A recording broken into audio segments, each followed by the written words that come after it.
Hello, this is Harry Hobson, President and CEO of Plymouth Harbor. You are normally used to seeing my sidekick Karen Novak with me on all these video updates. As you know, Karen is our Director of Nursing and also our Administrator of Strategic Healthcare Initiatives.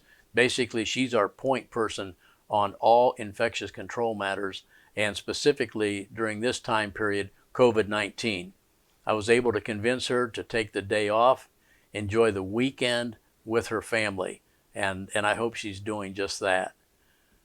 I want to give you just a few updates here today. Let me start with our small exercise purchase program through Summer Wrench, our wellness director. That program is going quite well. We've had nearly 30 residents who have made purchases. Summer tells me there's more equipment available. All you need to do is drop down to the concierge desk, pick up a price list, or just give Summer a call directly. She would appreciate that. In addition, midweek this week, we made it mandatory across the campus, not just in Smith Care Center or assisted living or our home care program, but across the campus, all of our team members now are required to wear masks, unless they're like I am today, sitting in my office. I'm also acutely aware how we have moved from socialization to isolation, and that is a concern for all of us. But what I do want you to know that Reverend Dick Sparrow, our chaplain, he will be moving forward and increasing the size of our resident visitation program. That'll be starting next week. And I think that will be a big step towards breaking that level of isolation without breaking the law, if you will. We're also strongly recommending social distancing in our elevators. We're asking you to contain the number of passengers on our elevators to 2 per elevator. Again, your cooperation is appreciated. We're doing well right now. I think social distancing is a big factor in that. So but please try to abide by that. Now, we've had no cases of COVID-19 on our campus as of today.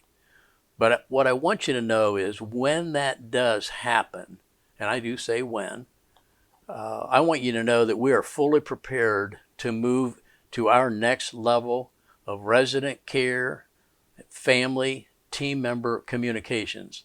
In addition, we have all of our care protocols are in place, and our isolation or transitional care units are set aside and they're ready to go within the Smith Care Center.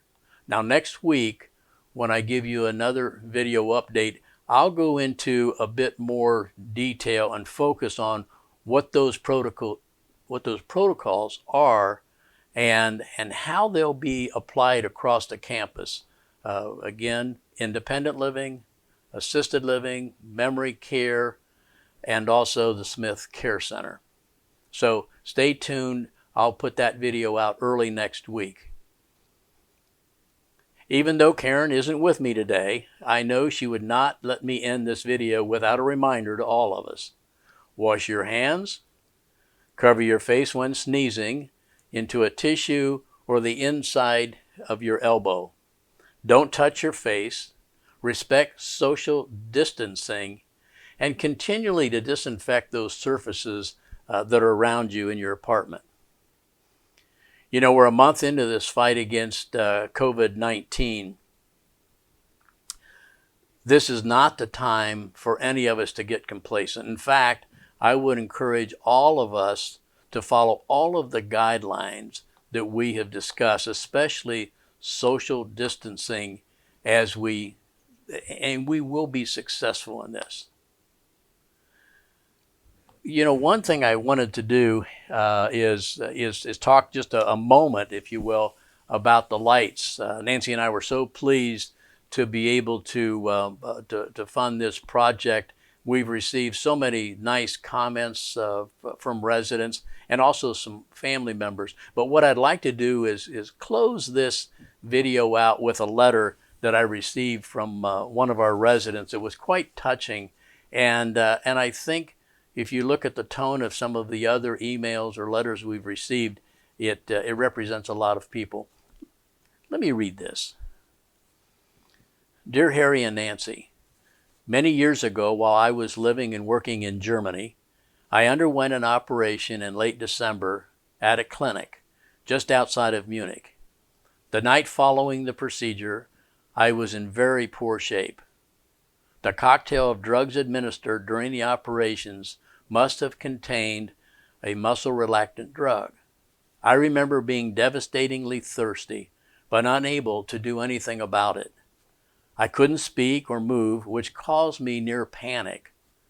Gradually, as I regained my speech, I begged the night nurse for a little water, but she refused.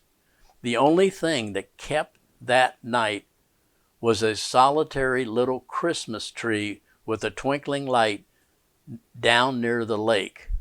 It calmed me and promised that I would get through the night.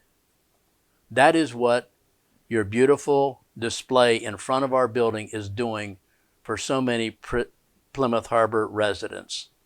That was a very touching letter, and that was the intent.